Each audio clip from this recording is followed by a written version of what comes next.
Hola, hola, bienvenida, bienvenido, bienvenidos todos a un nuevo episodio de Cabe en Unión Live, un espacio para ayudarte a sanar, ayudarte a recordar y conectar con el verdadero ser, con la divinidad, con tu esencia, con tu maestro interno, con el amor, con la intuición, como lo quieras llamar. Siempre lo repito y lo voy a mantener como tú lo quieras llamar. Hoy yo puedo llamarlo con el amor. Vamos a conectar con el amor, con el verdadero amor. En ese espacio en donde pues no hay resistencias. Muchas veces escuchamos la palabra resistencia y decimos, bueno, pero ¿qué será esta palabra resistencia? ¿Qué es lo que qué es lo que significa cuando digo vamos a soltar la resistencia?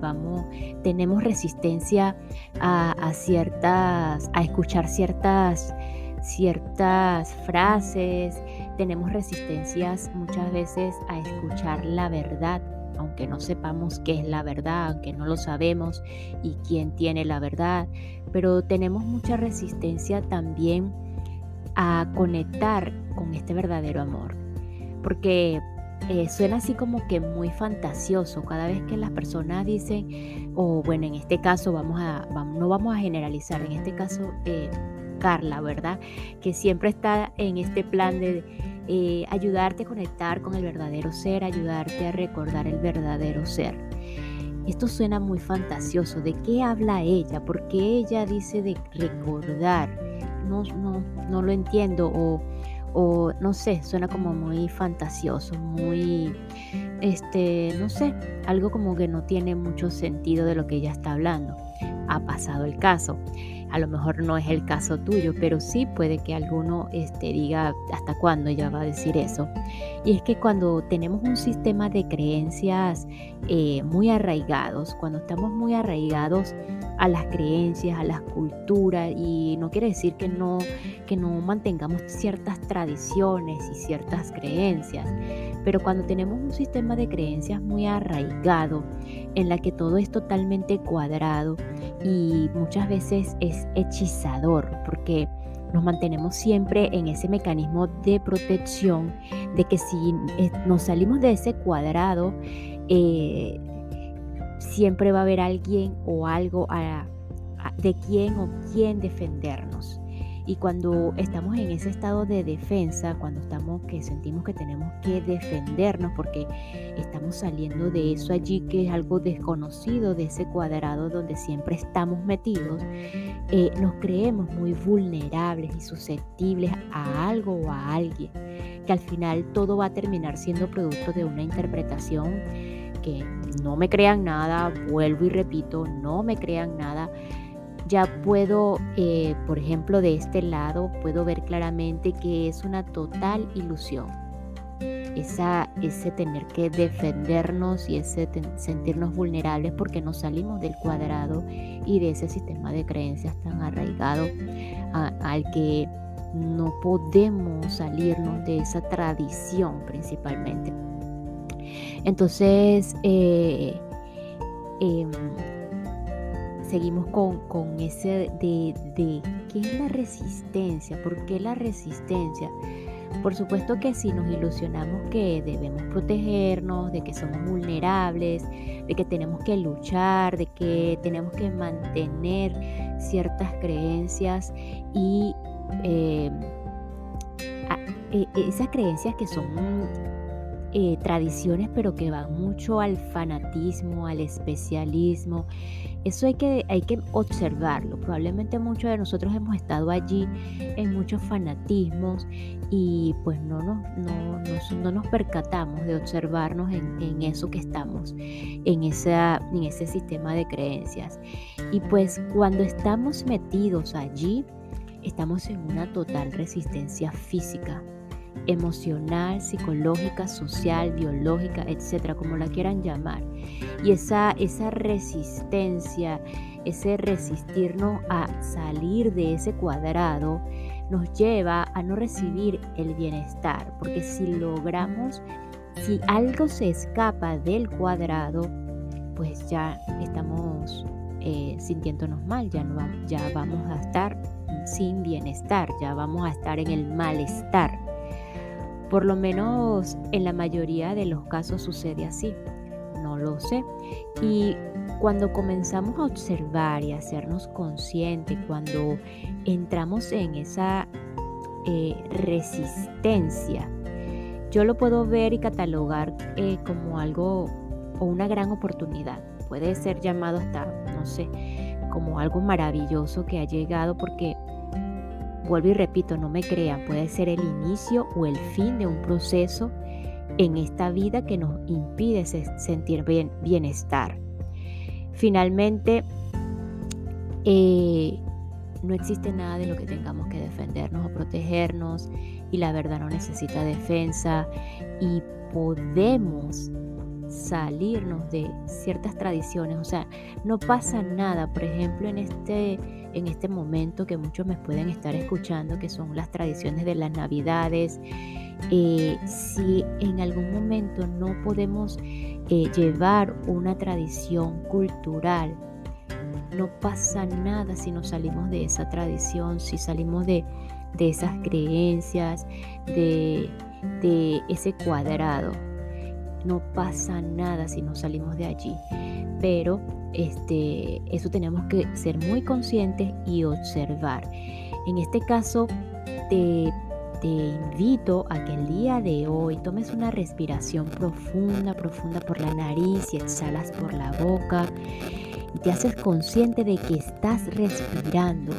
La respiración es el acto fisiológico anatómico del ser humano en el que te hace sentir, o el que te hace estar presente, y el que te recuerda, si te haces consciente de que estás respirando, de que estás viviendo esta experiencia. Entonces tomas esa respiración profunda, te haces consciente de que respiras, y tan solo por este momento o este instante me libero o suelto la resistencia que le tengo a la curación. Suelto la resistencia que le tengo al amor. Suelto la resistencia a la conexión con el amor, a la conexión con el verdadero ser. Suelto la resistencia de salir del cuadrado y de observar, tomar y experimentar otras experiencias, valga la redundancia de experiencia. Soltar un poco esas creencias que, sobre todo si no las hago como las he creído, y ya me siento mal, ya estoy haciendo algo malo, vamos por este instante a soltar esas creencias. Me libero de la resistencia a la curación, me libero de la resistencia al amor. Y pues con esta sensación, con lo que percibas y observes en este momento, ya de manera individual, cada uno de ustedes allí donde estés, que me estés escuchando, pues trata de con eso quedarte y de obsérvate qué sientes, qué experimentas. El decidir soltar la resistencia a la curación, al amor.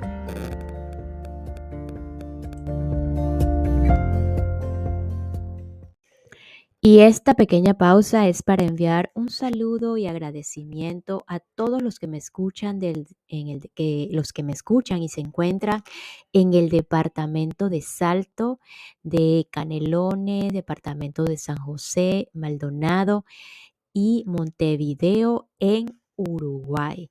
Muchísimas gracias, Uruguay, por escucharme, muchísimas gracias por su apoyo y por su receptividad.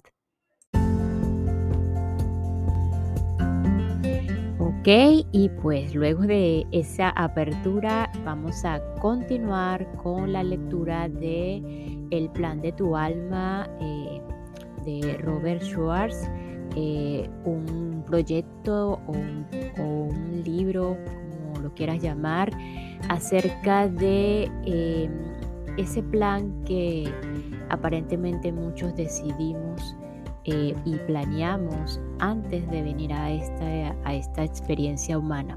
En el episodio anterior quedamos en la continuación o ya como tal la culminación de la sesión de Sharon con Glenna Dietrich, en donde las experiencias de Sharon con su hijo han sido un regalo en otro sentido más.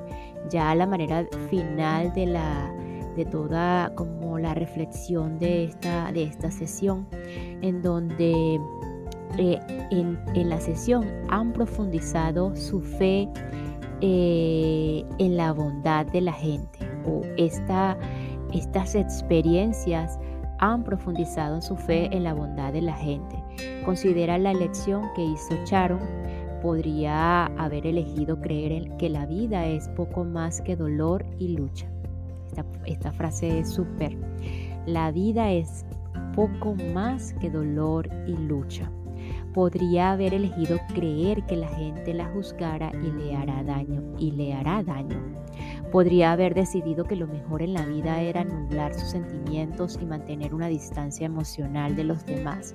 En lugar de ello, eligió hablar a los demás de su lucha y aceptar su amor, siendo lo suficientemente fuerte para ser vulnerable y rechazando la amargura y el cinismo. Adquirió una apreciación mayor del amor que no hubiera sido posible sin la adicción de Tony. Como dijeron los ángeles, en vuestro reino el crecimiento viene a través de las emociones. Al elegir sentir amor en el plano físico, donde el contraste permite elecciones que no existen en espíritu, Sharon infunde en su interior un profundo conocimiento de amor. El amor que Sharon da y recibe en su vida tiene un impacto que se extiende mucho más allá de su entorno cercano. Nada se hace, nada se dice, nada se piensa sin que cree un efecto de onda. La importancia de esta verdad no puede ser eludida como piedras lanzadas a un tranquilo lago. Nuestras vidas tienen efectos que irradian infinitamente hacia afuera. Aunque nuestros ojos no pueden ver estas ondas, ellas reverberan a través del universo. De este modo, la transformación de nosotros mismos puede cambiar a los demás. Si están preparados para recibir los efectos energéticos, al desarrollar respeto y tolerancia por distintos caminos, Sharon hace que sea más fácil para todos nosotros respetar y aceptar las elecciones hechas por aquellos que intervienen en nuestras vidas. Al expresar compasión por Tony, nos allana el camino para que ofrezcamos nuestra propia compasión. A través de su amor por las mujeres, de Mujeres y Metadona, fomenta que personas a las que nunca conocerá den amor. Cuando descubre su capacidad de perdón, lo engendra en aquellos que nunca han oído hablar de ella. Y cuando Tony aprenda a cuidar de sí mismo, te ayudará a ti, lector, a cuidarte a ti mismo. Cuando una persona sana un aspecto de su ser, toda la humanidad sana por el incremento de las vibraciones. Tal es el alcance de nuestro poder. En algunos momentos, los efectos son inmediatos y apreciables. En otros son indirectos e imperceptibles, aunque no menos profundos. El mundo sigue nuestra estela energética. Antes de nacer conocemos nuestro poder, totalmente conscientes del suyo. Sharon y Tony planearon la adicción a las drogas para mostrar al mundo cómo es el amor. Y así lo han hecho. Después de explorar la planificación prenatal de las adicciones desde la perspectiva de los padres, lo siguiente que busqué fue comprenderla desde la perspectiva del alma que tiene la adicción. Así hablé con Pat, que había experimentado más de 4 décadas de alcoholismo. Lo prolongado de la adicción de Pat sugería que esta formó parte de su programa de vida, aunque un uso relativamente breve del alcohol puede ser una decisión libre de la persona, es decir, un camino no programado. Parecía poco probable que la planificación prenatal de Pat no incluyera un aspecto tan importante de su vida.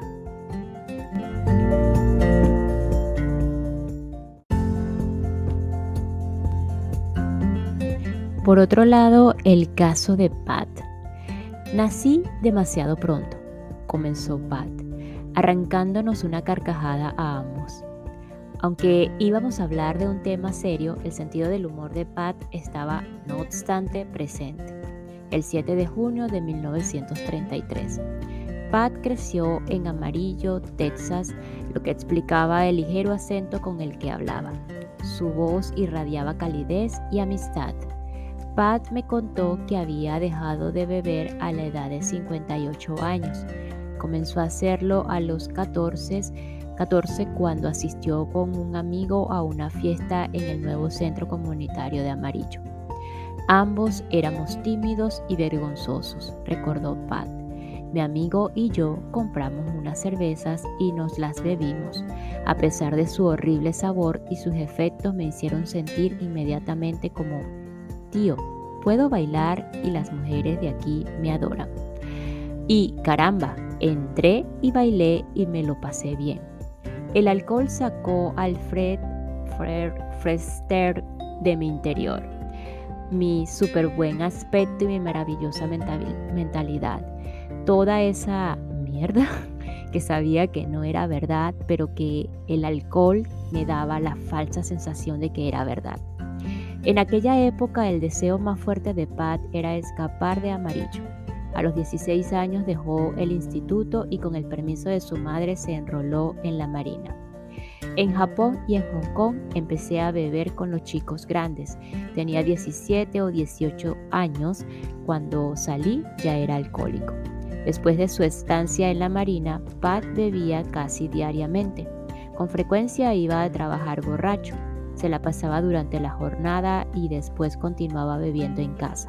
No iba a un restaurante a menos que sirvieran licores, ni iba al cine a menos que pudiera meter alcohol a escondidas. El alcohol me controlaba como si fuera una marioneta, reconoció Pat. A través de los años, Pat tuvo un montón de trabajos distintos, entre ellos socorrista, profesor, instructor de un campamento cristiano y, lo que fue más gratificante emocionalmente, director ejecutivo de un centro educacional para niños de barrios marginales. En todo lo que emprendía, ascendía inmediatamente. Dijo Pat con seguridad, siempre escalaba posiciones rápidamente porque así tendría más libertad para beber y en ese momento huía.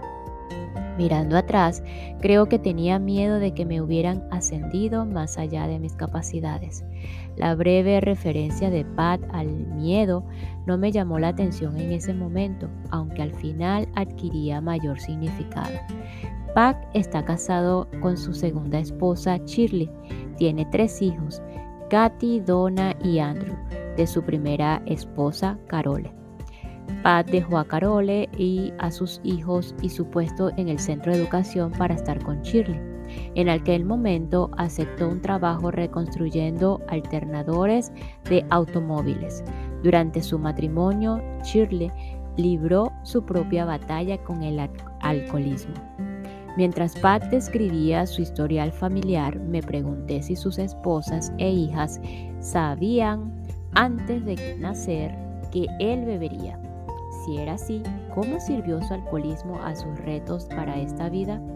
Además estaba el asunto de si Shirley había planeado experimentar su propia adicción al alcohol. Hice una nota mental para hacer estas preguntas en la próxima sesión con la medium. Cuanto más bebía, más quería beber, continuó Pat. Y cuando bebía pensaba, no necesito dejarlo, todo es perfecto. Incluso la noche en la que me di cuenta de que era alcohólico. Me felicité a mí mismo por no serlo. Pat, ¿qué pasó esa noche?, pregunté con mayor interés. Me parecía que habíamos llegado a un momento crucial. Tenía 58 años. Después del trabajo volví a casa, tenía una cerveza allí y me la bebí. Había una tensión palpable en la voz de Pat. Entonces comencé a hablar conmigo mismo. Estaba sentado en el suelo, Dije, sabes, Pat, no eres un alcohólico ni de coña. Anoche solo te tomaste una. Esta noche solo te has tomado una. Puedo oírme claramente hablar allí sentado. Hay vodka y vino. En esta casa hay de todo y ni siquiera lo tocas. Eso demuestra bastante bien que no eres un alcohólico. Así que me felicité a mí mismo y me di una fiesta. Pat comenzó a llorar. Me bebí todo lo que había en casa, todo lo que encontré. Tenía la mente relativamente clara, pero mi cuerpo era un completo desastre. Estaba totalmente paralizado por el alcohol. Esa fue la noche en la que pedí a Dios que me ayudara. Pat a duras penas podía contener los sollozos. Verás, hacía años que había renunciado a Dios. Enseñé a mis hijos que quizá había un Dios, pero que si era así, era un jodido y HDP. No creía que hubiera un Dios vivo, amoroso y personal. Era imposible. Dios, perdóname, grité.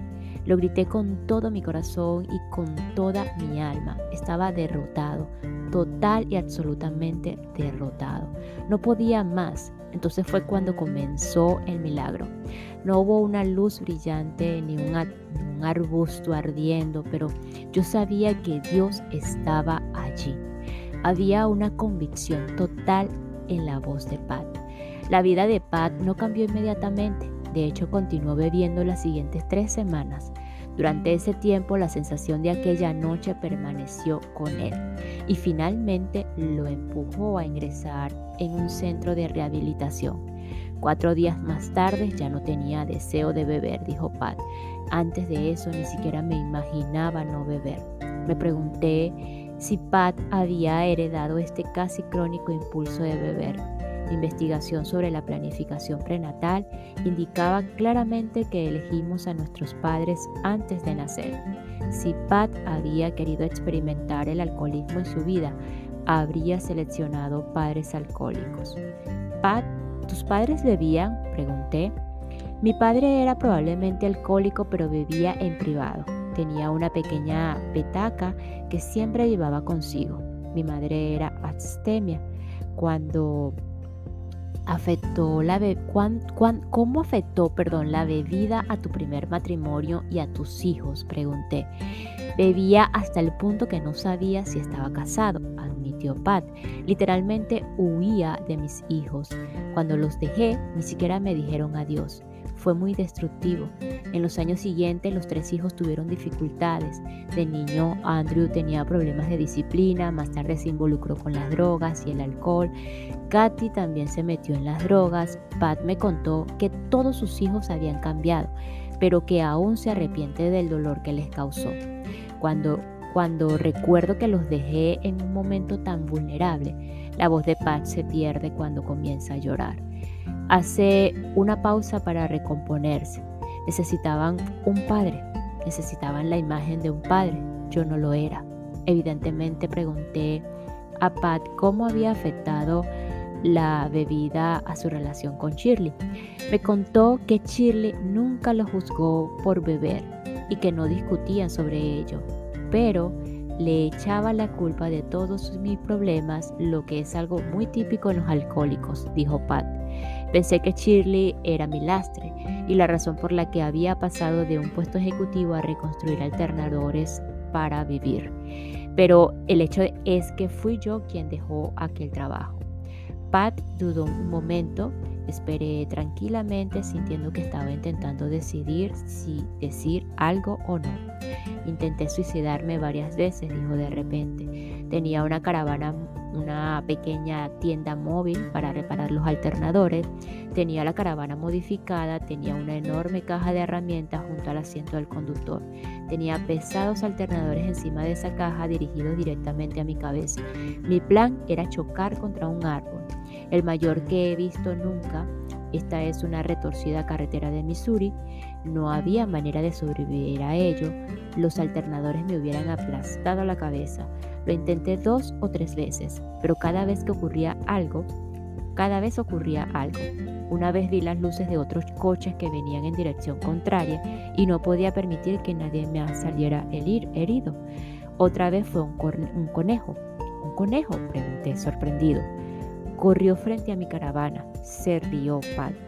Y yo no podía atropellar a un conejo. Seguí por la autopista en lugar de desviarme y chocar contra el árbol. ¿Crees que el conejo podría haber sido más que una coincidencia? Estoy seguro de que sí. Creo que las luces en dirección contraria también fueron más que una coincidencia. Pat sentía instintivamente algo que yo había aprendido en mi investigación, que las coincidencias no existen. Acontecimientos sincronizados que con frecuencia son dispuestos por ángeles o espíritus guías nos mantienen en el camino que habíamos planeado. Nos proporcionan y nos mantienen vivos para ello, las experiencias que necesitamos para nuestra evolución espiritual. Pat, le pregunté, ¿qué rol jugó la ira en tu adicción a la bebida? El licor apaciguaba mi ira, me explicó. Cualquier cosa podía hacerme estallar. ¡Bum! Incluso las más pequeñas. Tiraba el salero y me ponía furioso. La diferencia es que ahora no me tranquilizo con el alcohol. Inmediatamente establezco un contacto consciente con el Dios de mi comprensión. Pat, durante un tiempo pensaste que no había un Dios personal y amoroso. Después llegaste a un punto en el que descubriste que Dios es amor.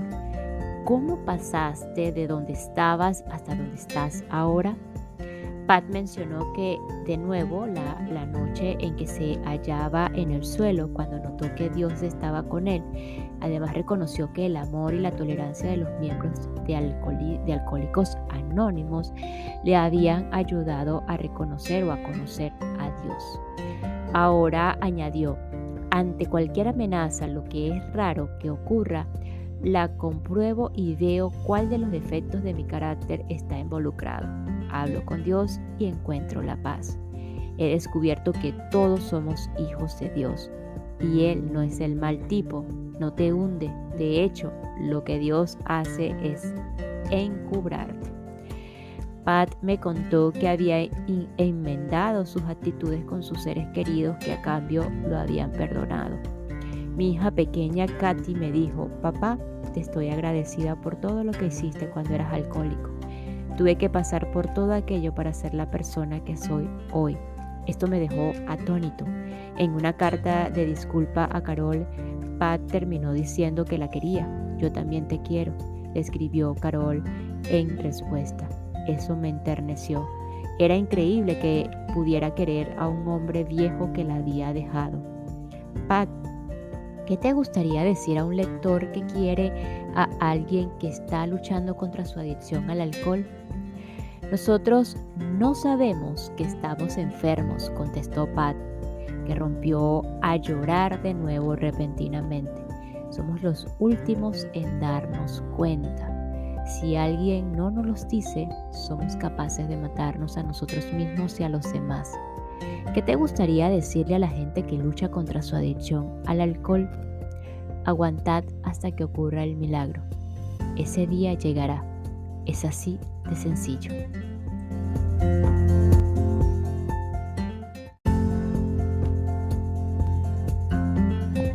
Y nos despedimos de este episodio con la siguiente frase. Las coincidencias no existen. Son solo acontecimientos sincronizados que con frecuencia son dispuestos por ángeles o espíritus guías y que nos mantienen en el camino que habíamos planeado, además de que nos proporcionan y nos mantienen vivos para ellos esas experiencias que necesitamos para nuestra evolución espiritual. Nos escuchamos en el próximo episodio para continuar con el plan de tu alma y encontrar, recordar, conectar con el verdadero significado de la vida que planeamos antes de nacer. Gracias, gracias, gracias.